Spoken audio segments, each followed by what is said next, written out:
स्वागत है आपका ट्रेडिंग टाइटंस के एक और वीडियो में। तो आज हम बात करने वाले आरईसी की स्टॉक को लेकर और देखेंगे जो इस स्टॉक से दो बड़ी खबर निकल कर आ रही है।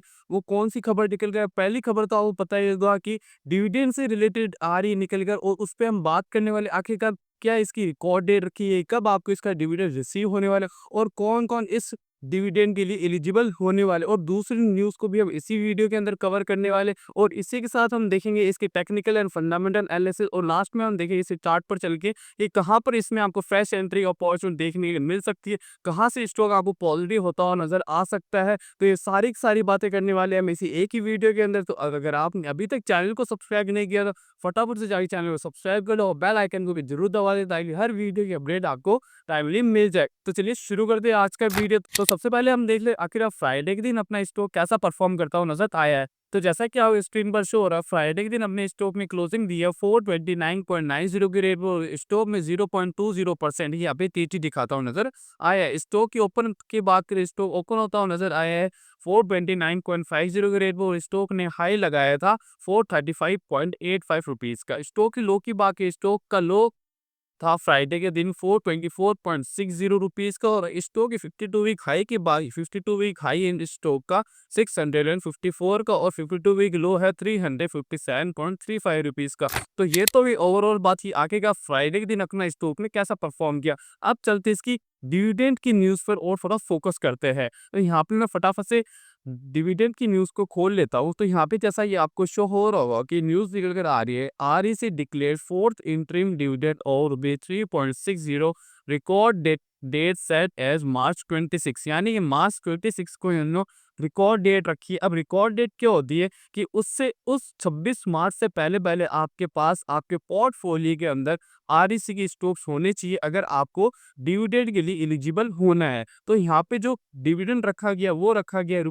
₹3.60 पर शेयर के हिसाब से। और इसी के साथ नीचे लिखा the record date to determine the eligibility of the share holder set to receive the payment has been set on March 26. The due date is set to be dispatched to the eligible shareholders on or before April 26. यानी कि या तो अप्रैल 16 या 16 अप्रैल से पहले जो लोग dividend के लिए एलिजिबल होंगे उनके पास उनका डिविडेंड रिसीव हो जाएगा। तो ये तो हो गई डिविडेंड की बात। अब चलते इसकी यहाँ पे एक लेटेस्ट न्यूज निकल कर आ रही है उसकी तरफ। तो यहाँ पे मैं न्यूज दिखा देता हूँ। तो यहाँ पे जो न्यूज निकल कर आ रही है वो आ रही है बिजनेस स्टैंडर्ड पर। REC's vote to null fund-raising plan on 26 of March। हाँ जी, इसके साथ मैं नीचे स्क्रॉल करके मैं अगर आपको दिखाऊं तो यहाँ पर आपको शो हो रहा होगा।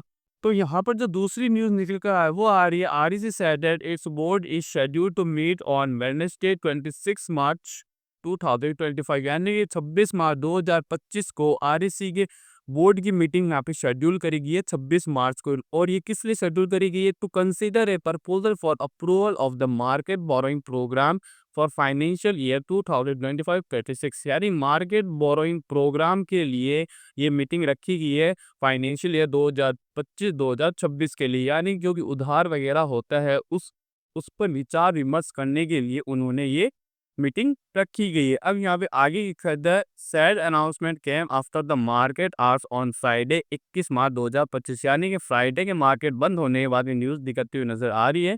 उसके बाद यहाँ पे लिखा REC is a Maharatna company under the administrative control of ministry of power, यानी कि मिनिस्ट्री ऑफ पावर के अंडर में ये कंपनी है जो कि महारत्न है। REC एक महारत्न कंपनी है जो अंडर में है मिनिस्ट्री ऑफ पावर की। यहाँ पे लिखे Government of India and is registered with RBI as non banking finance company NBFC, public financial institute PFI and infrastructure financial company TFC। The company consolidated net profit jumped 33.2% to rupees 4,076.35 crore in Q3 2025 as compared with rupees 3,308.42 crore in Q3 2024, यानी कि जो Q3 2024 था उस time इनका profit था 3,308.42 crore rupees का। और उसी तरह अगर यहाँ पे Q3 2025 की बात करें तो ये इन्होंने 23.2% की ग्रोथ दिखाता हुआ नजर आया है जो कि है 4,076.35 करोड़, यानी कंपनी ओवरऑल प्रॉफिट जनरेट करती हुई नजर आ रही है। काफी अच्छा प्रॉफिट जनरेट किया है पिछले साल के मुकाबले। Total income increased by 18.4% year on year to rupees 14,286.91 crore during the quarter ended in 31 दिसंबर 2024, यानी इनकी जो टोटल इनकम उसमें भी आपको 18% तक की यहाँ पे तेज़ी देखने के लिए मिली है। तो ये तो ये ओवरऑल बात है कि आखिरकार आपका जो स्टॉक है उसमें क्या-क्या न्यूज़ निकल आ रही है, कब आपको डिविडेंड मिलने वाला, कौन एलिजिबल होगा और क्या लेटेस्ट न्यूज़ थी। अब चलते हैं इसके चार्ट के ऊपर और समझते हैं इसकी एनालिसिस को और देखते हैं कहाँ से स्टॉक आपको पॉजिटिव होता नज़र आ सकता है। सारी की सारी बातें करने वाले हैं चार्ट के ऊपर चल के। तो जैसा ही आपको यहाँ पे शो हो रहा है, मैंने आरईसी का वीकली टाइम फ्रेम का चार्ट खोला हो और यहाँ पे मैंने एक ट्रेंड लाइन ड्रॉ करके रखी है जिसको ये स्टॉक फॉलो करता हुआ चल रहा है। यानी अगर हम यहाँ पे देखोगे तो यहाँ से स्टॉक वापस से रिवर्सल देता दिखाई, यहाँ से भी रिवर्सल आए, यहाँ से भी रिवर्सल आए। अब स्टॉक वापस से इस ट्रेंड लाइन के पास बढ़ता हुआ नज़र आ रहा है। अगर इस ट्रेंड लाइन के ऊपर ब्रेकआउट देता हुआ नज़र आता है तो आपके स्टॉक यहाँ से पॉजिटिव होता हुआ नज़र आ सकता है। अब चलते हैं इसके डेली टाइम फ्रेम के ऊपर और डेप्थ के अंदर इस स्टॉक को समझते हैं। तो यहाँ पे मैंने यहाँ पे फटाफट से डेली टाइम फ्रेम का चार्ट खोल लेता हूँ। तो यहाँ पे जैसा कि आपको क्लियरली शो हो रहा होगा कि यहाँ पर जो इसके एक स्टॉक का पहले इमीडिएट रेजिस्टेंस था, जो था अपना लगभग इस लेवल पर, मतलब मैं मार्क करके दिखाता हूँ आपको 418 का, 418 का इसका शानदार एक रेजिस्टेंस था जिसको पार करके स्टॉक आपको ऊपर जाता हुआ नज़र आ रहा है। अब जो स्टॉक का रेजिस्टेंस रहने वाला है, यानी स्टॉक आपको और अच्छा खासा पॉजिटिव मूव कहाँ से दिखा सकता है। तो स्टॉक का आपको पॉजिटिव मूव मिलने वाला है जब ये स्टॉक इस ट्रेंड लाइन के ऊपर सस्टेन करता हुआ नज़र आएगा, तब यहाँ से स्टॉक में आप अच्छी खासी रैली देखने के लिए मिल सकती है, जिसके अंदर जो आपका टारगेट रहने वाला है ऊपर का, वो सीधा सा यहाँ पे मेरे हिसाब से निकलने वाला है। पहला टारगेट आपका रहेगा, अगर इसके वो ब्रेकआउट देता है, वो है आपका 546 के करीब का। फिर जो टारगेट आएगा आपका वो आने वाला लगभग 575 का।